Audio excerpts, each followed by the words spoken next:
Bonjour à toutes et à tous, merci d'être au rendez-vous pour ce nouveau numéro de rencontre. Alors que le coronavirus continue de se propager dans le monde, le sommet extraordinaire Chine-Afrique sur la solidarité contre le Covid-19 a eu lieu récemment par visioconférence. En plus de la gestion difficile de la crise sanitaire, une croissance économique très incertaine met la relation à rude épreuve. Alors, dans le même temps, l'épidémie a révélé au grand jour certains des maux profonds du système international. Face aux défis communs comme l'unilatéralisme, le racisme, la politisation du virus, les deux parties sauront-elles regarder les difficultés en face et réinventer leurs relations? Aujourd'hui, nous allons en discuter avec nos invités. Par visioconférence, je reçois M. Ding Yifan, chercheur à l'Institut de recherche sur le développement du Conseil des affaires d'État, et M. Xu Tieping, expert en affaires international, professeur à l'Université de communication de Chine. Bienvenue dans notre émission. Tout d'abord, quels sont les résultats concrets les plus importants qu'il faut retenir de ce sommet, M. Ding Yifan? En fait, les deux mots qui reviennent le plus souvent dans la vidéoconférence, c'est la coopération et l'action. La coopération serait un mot magique pour renforcer les relations entre la Chine et les pays africains dans la lutte contre le Covid-19. Et l'action veut dire tout simplement qu'il faut agir tout de suite. Il faut agir tout de suite. Et depuis le début de l'épidémie du Covid-19, la Chine a expédié des équipes médicales, la Chine a expédié des envois, des matériaux de prévention et de lutte contre l'épidémie, etc. Tout cela servirait à aider les pays africains à mieux affronter cette épreuve de Covid-19, mais aussi à aider les pays africains à traverser cette crise sanitaire. Et M. Xu Tieping, qu'est-ce qui vous a le plus marqué? Quels sont les résultats concrets les plus importants selon vous? Je pense que le premier mot, c'est le pionnier. Parce que si on voit depuis quelques mois, c'est que ce virus sévit dans le monde et que beaucoup de gouvernements et les États luttent plutôt, disons, pour soi-même. L'action internationale reste limitée, malgré par exemple la déclaration des G20 qui fait aussi une fois invité au sommet, le retard reste assez faible. Jusqu'à maintenant, par exemple, sauf la mobilisation lancée par l'OMS, les autres organisations, institutions internationales agissent très peu, notamment pour les pays, disons, fragiles. Alors, concernant, par exemple, les progressions dans ce sommet sino-africain, premièrement, moi, je pense que ce qu'on a vu, c'est une réaffirmation de volonté, disons, de destin commun mutuel. Par exemple, la Chine remercie le soutien accordé par les pays africains pour, disons, je dirais, le défi en Chine, et ensuite aussi, je pense que les deux parties ont réaffirmé certains principes qui me paraissent très importants, notamment contre cette pratique de stigmatisation sur l'épidémie, comme on dit, virus de Chine, de Wuhan, etc., essentiellement lancé par les États-Unis et suivi par l'Australie ou d'autres pays. Là, encore une fois, je pense que c'est d'éviter politicianisation et mobilisation des épreuves pour lutter ensemble. Et après, bien sûr, comme M. Yifan avait bien dit, non seulement la Chine donne, je dirais, l'assistance de soutien, mais aussi toute une série de mesures à suivre. Par exemple, la constitution ou achèvement du centre d'épidémie en Afrique. Alors là, c'est aussi quelque chose de premier sur tout un, je dirais, cadre continental. Et après, moi, je pense aussi, surtout, c'est que la Chine va continuer à envoyer l'équipe expert. Ça, c'est très important, puisque la Chine, c'est le seul pays qui a tout de même une couverture d'assistance médicale à travers l'équipe médicale de Chine sur le continent africain, dans plus de 50 pays. En fait, comme vous avez mentionné tout à l'heure, M. Xu Tieping, l'Afrique a envoyé de l'aide à la Chine quand la Chine était dans une situation difficile et la Chine a ensuite envoyé de l'aide en Afrique. Mais on voit que les aides, surtout de la part de la Chine, ont été décryptées par des médias occidentaux comme une façon d'accroître l'influence de la Chine sur le continent, et on parle même de diplomatie de masque de la part de la Chine. Mais pour la Chine et l'Afrique, c'est une signe de solidarité. Mais pourquoi il y a ce contraste? Pourquoi cette solidarité a été interprétée de cette façon, M. Xu Tieping?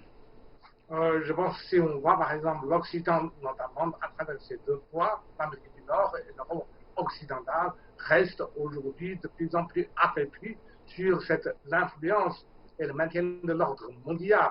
Tout, par exemple, ils voient, ils ont un mauvais œil toute action, je dirais, même si de bonne volonté, d'assistance, etc., comme une sorte de progression de l'influence géopolitique.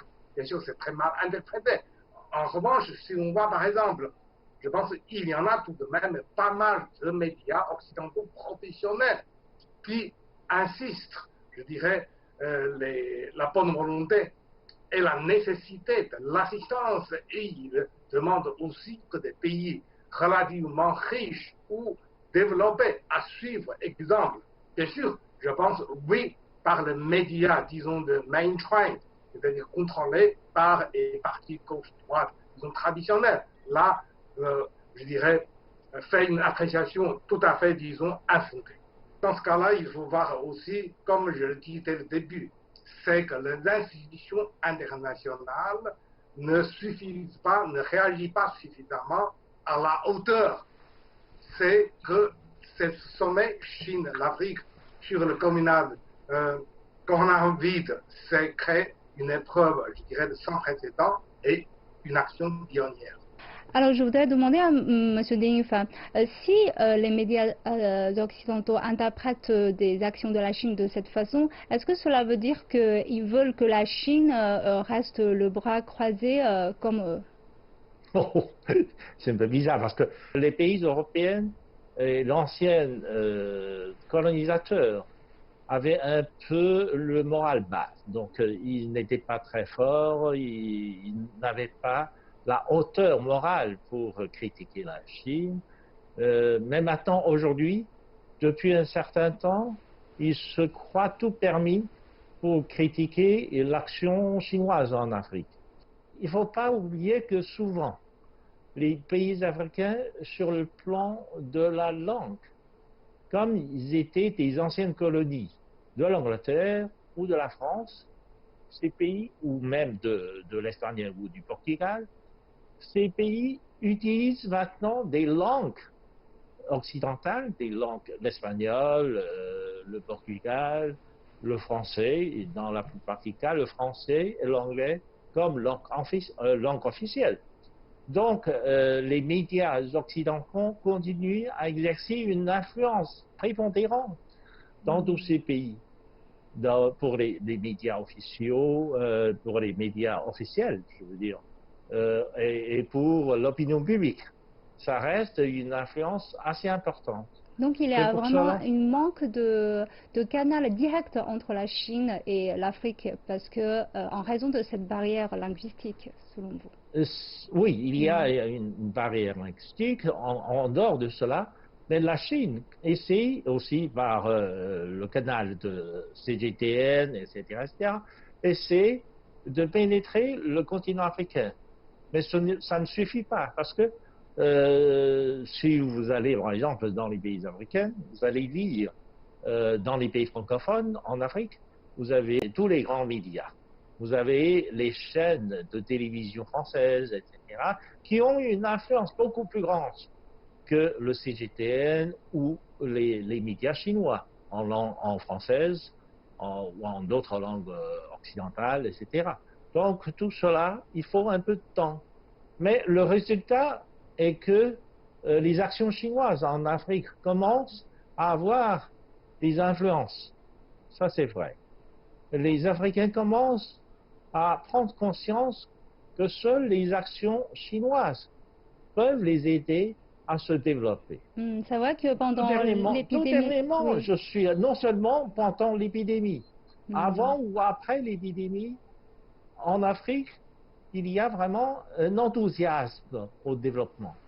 Il y a une histoire de développement grâce à l'action chinoise en Afrique.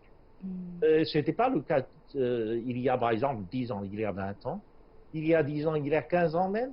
Lorsqu'on est allé en Afrique, les Africains se plaignaient parce que l'Afrique était un point un peu oublié de l'histoire, ils disaient, parce qu'à l'époque, c'était la révolution dans d'autres parties du monde, c'était le changement dramatique dans les pays de l'Est. En Europe de l'Est, orientale, et les pays africains étaient un peu oubliés de tout cela. Il ne faut pas oublier que la France, sous la présidence de François Mitterrand, etc., avait exigé des pays africains qu'ils s'engagent à une espèce de démocratisation contre l'assistance française. Et cette démocratisation a mené à une espèce de désastre dans beaucoup de pays africains, dont le massacre de Rwanda. Il ne faut pas oublier tout cela. Cela était dû aussi à ce genre de lien entre l'assistance et les actions politiques dans les pays africains. Et la France avait exigé de ces pays africains comme condition primordiale. Et finalement, on sait très bien que ces actions politiques ont mené à un désastre dans beaucoup de pays africains. Et aussi que... Même une certaine différence entre la Chine et l'Occident. Pour eux, par exemple, l'Occident pense que l'Afrique, finalement, c'est comme des proies à laisser disputer par des grandes puissances. Donc, c'est tout sorti, par exemple, cette logique, cette qualification, jeu géopolitique, etc. Tandis que nous, comme par exemple une nation semi-colonisée, on fait l'indépendance, on fait le traitement, on voudrait encore plus de développement, on porte surtout une sympathie, on porte aussi le soutien pour la cause de l'indépendance, du développement, c'est-à-dire de disposer de eux-mêmes. C'est là que on a continué, on crée, je dirais, on encourage l'intention, cette, je dirais, mobilisation, destin commun, je dirais, une solidarité sud-sud pour le développement contre un ordre mondial inégal. Vous avez raison, peut-être les Européens ont pensé ainsi parce que pour eux, la solidarité et l'amitié n'avaient jamais existé dans leur relation avec l'Afrique, mais pour la Chine et l'Afrique, c'était toujours comme ça. Mais vous avez mentionné tout à l'heure, Monsieur Ding, la France et le développement de l'Afrique. Plus précisément, cette fois, il y a l'annulation de la dette qui a retenu beaucoup d'attention. La Chine a annoncé qu'elle va annuler dans le cadre de FCSA les prêts sans intérêt arrivant à échéance fin 2020 des pays africains concernés. On se souvient encore, il y a quelques mois, le président français Emmanuel Macron a fait une allocution dans laquelle il a appelé l'annulation massive de la dette des pays africains, mais on voit qu'ensuite, il n'y avait rien comme action concrète de la part de la France. Pensez-vous que les pays européens comme la France va suivre l'exemple de la Chine? Oh, ça va être un peu difficile, parce que les dettes sont des problèmes un peu compliqués. Même cette fois-ci, lorsque le gouvernement chinois a décidé d'annuler une partie de dettes, c'est-à-dire les dettes sans intérêt, etc., c'est pratiquement une espèce de don. Parce que pour les cas des dettes sans intérêt, ce sont des investissements dans des secteurs précis pour la réduction de la pauvreté, par exemple, etc., etc. Ce sont des actions nécessaires pour faire sortir les pays africains vraiment de la pauvreté absolue. Et dans ce domaine-là, on pense que l'arrivée de l'épidémie pourrait aggraver la situation des pauvres dans des situations pitoyables. Et là, la Chine est prête à annuler une partie de dette. Regardons la situation en Chine. On voit que maintenant la Chine inquiète aussi d'une seconde vague de l'épidémie et qu'on voit qu'il y a quand même beaucoup de difficultés concernant l'économie chinoise et ça suscite aussi l'inquiétude du monde extérieur. Donc est-ce que la Chine est à la hauteur envers ses engagements envers l'Afrique et surtout on voit que avant l'épidémie, la relation sino-africaine économiquement parlant, est basée sur une croissance satisfaisante pour les deux parties. Mais après l'épidémie, avec une situation économique très incertaine, comment les deux parties vont se réinventer? Est-ce qu'il y a cette possibilité de réinventer un peu la relation économique, Monsieur Ding Yifan? Je pense que oui, la Chine fait face à une situation difficile, c'est-à-dire un possible retour de la deuxième vague de l'épidémie en Chine. Mais croyez-moi, depuis l'éclatement de l'épidémie à Wuhan, on connaît un peu le développement ou la logique de développement de cette propagation du Covid-19, etc. Donc cette fois-ci, à Pékin, même si on a découvert à nouveau un retour de l'épidémie ou une pénétration de la propagation du virus en provenance d'autres parties du monde, on sait comment contrôler la propagation du virus. On sait, on a renforcé le contrôle de la mouvance de population à l'entrée et à la sortie de Pékin, etc. La situation semblerait complètement sous contrôle des autorités officielles. Donc il n'y a pas de panique, il y a une reprise de contrôle dans toutes les résidences à Pékin, etc. Je pense que l'activité économique est menée avec prudence, mais c'est rentré normalement dans les rangs. C'est-à-dire que on ne va pas répéter exactement les mêmes mesures de confinement comme à Wuhan. On pourrait entreprendre en même temps les activités économiques en contrôlant la propagation du Covid-19. Donc, c'est en même temps possible. C'est pour ça que depuis avril-mai, les productions industrielles, etc., ont à peu près repris à 100% ou à 98%, disons. C'est pour ça que rien qu'en mai dernier, dans le mois dernier, en mai, nous avons expédié plus de 1000 trains en Europe pour fournir des équipements, des matériaux et des articles courants aux pays européens qui étaient en but aussi à cette épidémie. En cette reprise de l'économie, en fait, on voit côté africain, il y a beaucoup de réactions envers ces mesures économiques qui ont été prises. Par exemple, le président nigérien a affirmé qu'un simple moratoire ou même une annulation de la dette ne suffira pas. Et le président sénégalais a appelé à la construction d'une économie mondiale ouverte. Donc, est-ce qu'il y aura des nouveautés dans la relation économique après l'épidémie, Monsieur Ding, très brièvement? Je pense que la Chine a lancé l'appel à une reprise d'activité de l'économie mondiale, globale, etc.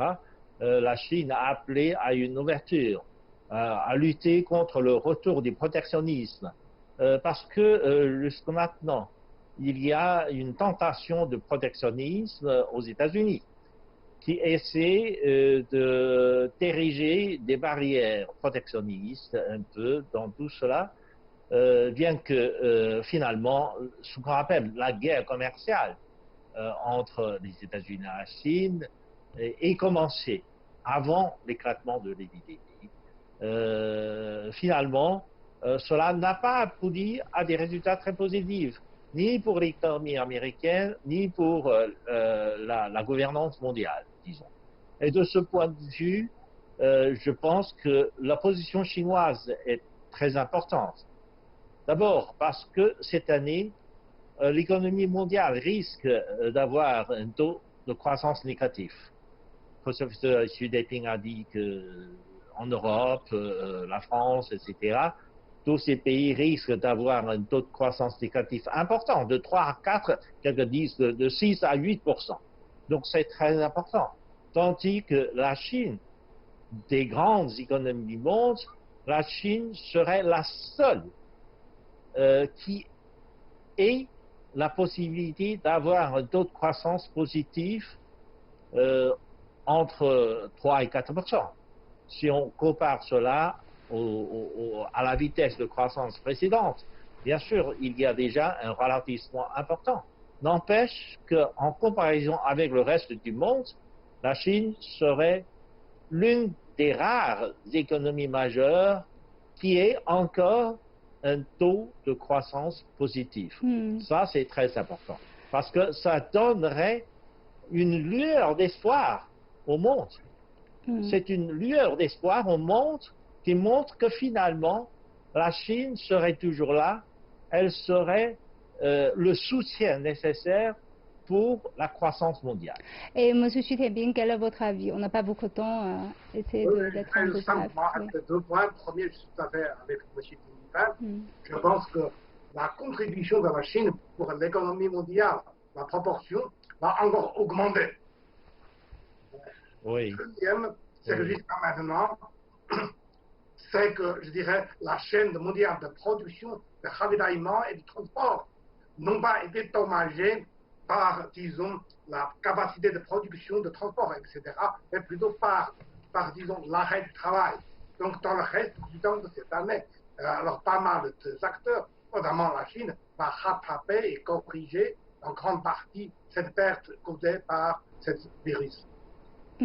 Alors, on voit que le président chinois a annoncé une autre mesure importante, c'est qu'il a annoncé une fois un vaccin développé, un accès prioritaire sera donné au continent africain. Et en même temps, on se souvient encore du discours du groupe français Sanofi qui affirme que la priorité du vaccin sera donnée aux États-Unis en raison de l'intérêt économique. Donc, est-ce que pour une fois, les pays en voie de développement peuvent-ils échapper à l'hégémonie de ces grands groupes pharmaceutiques? Monsieur Dingler. Oui, c'est un problème compliqué, c'est un problème. C'est une très bonne question en fait. Aux États-Unis, en Europe, ils s'inquiètent de ce que le vaccin ne soit pas suffisamment bien payé pour inciter la recherche dans l'avenir. Donc, ce sont des calculs sur des profits, sur des investissements, etc., non pas sur la santé publique. Tandis qu'en Chine, on fait de la recherche sur la fabrication des vaccins, la vaccination, etc., pour la santé publique, pour essayer de protéger la vie de plus de population que possible. Et dans cette optique-là, je pense qu'il serait ironique de dire que les pays occidentaux s'occupent beaucoup des droits de l'homme, etc. Ils pensent beaucoup aux droits de l'homme, aux droits humains, etc., que finalement, face à la vaccination, ils ne pensent qu'au profit, qu'à l'argent, au capital. Tandis qu'en Chine, un pays qu'on accuse souvent d'autoritaire, etc., pense beaucoup plus à la vie de la population, à protéger la vie de la population. Mais c'est ironique, c'est la contradiction, c'est ironique. Et je pense qu'en Chine, on est sur le point de pouvoir produire en grande quantité le vaccin contre le Covid-19. On est déjà à la dernière étape de l'essai. Tout dernièrement, nous avons fait des essais sur des corps humains. Et ça a donné des résultats très encourageants. Et probablement en juin et juillet, non pas en juin, on est en juin, en juillet, août, la Chine serait capable de produire des vaccins en grande quantité. Et à ce moment-là, la Chine va offrir son service, non pas seulement aux pays africains, mais aussi au monde entier. Parce que nous pensons que la communauté humaine a le même destin. Le monde entier est menacé par le Covid-19 et la Chine peut offrir son assistance médicale à tout le monde pour essayer d'aider cette communauté humaine à se débarrasser de ce virus. Alors, dernière question, parce qu'on n'a vraiment pas beaucoup de temps. On voit que cette épidémie a révélé au grand jour certains maux profonds, comme vous avez évoqué tout à l'heure, du système international. On voit qu'il y a le problème de racisme. Quand, au début de l'épidémie, certains médias occidentaux écrivent que le virus, c'est quelque chose qui pouvait seulement atteindre les Asiatiques. Et puis on voit que aux États-Unis, les Afro-Américains souffrent beaucoup plus que les Blancs. La politisation du virus et l'unilatéralisme, on voit que les États-Unis retirent de l'OMS en pleine épidémie. Donc les deux parties ont exprimé leur indignation, mais comment faire pour corriger cet ordre mondial et quelles seront les actions concrètes possibles pour contribuer à un ordre mondial plus équitable? Monsieur Xu Peiping, très brièvement. Trop grand, je pense que exactement on se trouve aujourd'hui dans le carrefour du tournant du siècle. C'est-à-dire que si on voit, c'est que l'ancien ordre, en grande partie contrôlé et dominé par le monde occidental, a été fondamentalement ébranlé. Et c'est là que moi je pense que le sort ou le destin du pays comme la Chine ou d'autres pays du Sud va, je dirais, solidarité, soutien, développement contre cet unilatérisme pour mieux, je dirais, corriger et perfectionner le système international. Vraiment, moi je pense que si j'ajoute un mot sur ce que dit M. Ding Yifan, c'est de dire aujourd'hui on dit souvent droit de l'homme, moi je dirais tout simplement le droit de vivre dignement, surtout à travers le santé public. Et dans ce cas-là, c'est bien vrai que nous avons bien fait et il faut continuer. Et M. Ding, quelques mots pour conclure. Oui, c'est-à-dire que l'ordre mondial qui était préparé et créé par le monde occidental, en particulier par les États-Unis au lendemain de la Seconde Guerre mondiale, est menacé par les États-Unis eux-mêmes. Les Américains sont en train de détruire l'ordre mondial et la gouvernance mondiale qu'ils avaient inventé au lendemain de la Seconde Guerre mondiale, comme Donald Trump, le président américain, a décidé que les États-Unis se retirent de beaucoup d'institutions internationales. Les États-Unis se sont retirés de l'UNESCO, donc la branche scientifique et éducation des Nations Unies. Les États-Unis ont décidé de se retirer de la Commission des droits humains, des droits de l'homme, des Nations Unies à Genève. Et tout dernièrement, les États-Unis ont décidé de se retirer de l'OMS, de l'Organisation mondiale de santé. Ce sont des affiliations importantes des Nations Unies qui prennent soin des intérêts généraux. Et les Américains sont décidés de ne prendre soin que de leurs propres intérêts. Les Américains d'abord, etc., sans s'occuper du reste du monde. Alors la Chine va essayer de restaurer ce système multilatéral, d'abord en coopération avec les pays asiatiques d'abord, puis on va tendre la main aux Européennes pour essayer de restaurer le dégât qui sont déjà faits par les Américains dans le système de la gouvernance mondiale. Voilà. Alors, je vous remercie tous les deux. Merci pour vos analyses et je vous remercie d'avoir suivi notre discussion. À la prochaine.